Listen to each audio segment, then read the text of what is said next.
Hey guys, this is Siddharth from Comic Book Reviews, and today we are talking about this brilliant book that's Daytripper. It's by Fabio Moon and Gabriel Ba, obviously published under Vertigo. And the last time I checked, this was listed at around 700 ish, I guess. But the time that I bought it, it was at 690, and I even had a gift card for around 200 bucks. So I effectively bought this at 490, and at that price, it was a beautiful, beautiful book to buy. This book tries to deal with a lot of questions, such as, what are the more important days of your life? What are the more important moments? Would you realize these moments and give them their due importance when they come to your life or not, and stuff like that. And the way this book goes about doing that is we follow the life of this guy who is a struggling writer, but is currently hired as an obituary writer at a local newspaper. And we see him die in various stages of his life. And generally, this death happens towards the end of every single chapter. And towards the end, we've got some monumental event, or we've got some important realization that happens in the minds of this protagonist, and after that we come to the death. So the point of this book, I guess, is that death really puts things into perspective, right? It's only when you've come to the end that you can look back and assess life as a whole and point out to the more important days of your life. And what I would really recommend it outright to you guys, but here's the thing.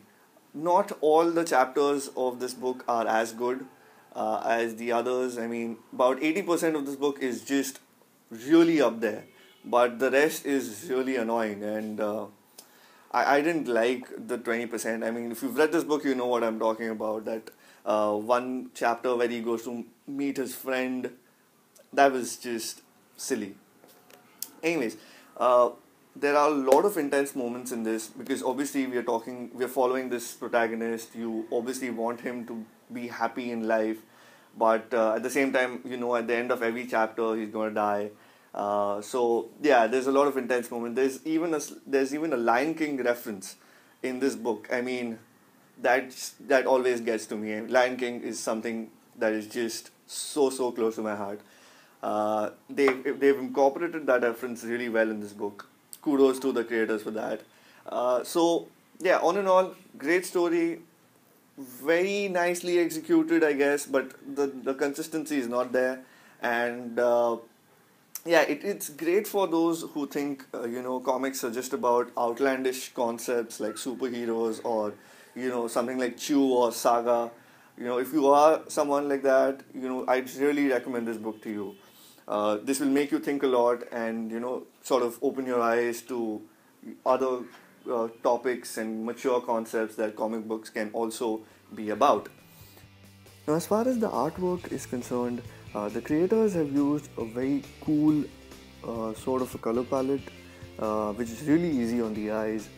And the best thing about this style is that while it is beautiful in its own right, it never really distracts the reader from what each chapter is trying to talk about. Anyways, that was my review of The Daytripper. Leave me a comment if you thought otherwise about this book. And yeah, that's it for The Daytripper. Anyways, I've got a few comics coming in the mail. I've got Daredevil Volume 1 by Frank Miller, and another book by Alex Ross. I think it's Earth X. Yeah, that's coming in a couple of days. And after that, I'm going to be buying a lot of Indian comics and a lot of Daredevil as well. Now, why Daredevil? I recently found out that there is a series from Netflix that's going to come out sometime in April. So I'm really pumped up for that, and I'm going to try and read a lot of Daredevil material. I might even try to do a sort of a countdown video series just before the Netflix series arrives. Really excited about it. Anyways, that's it for this review. I will see you again next time. Goodbye.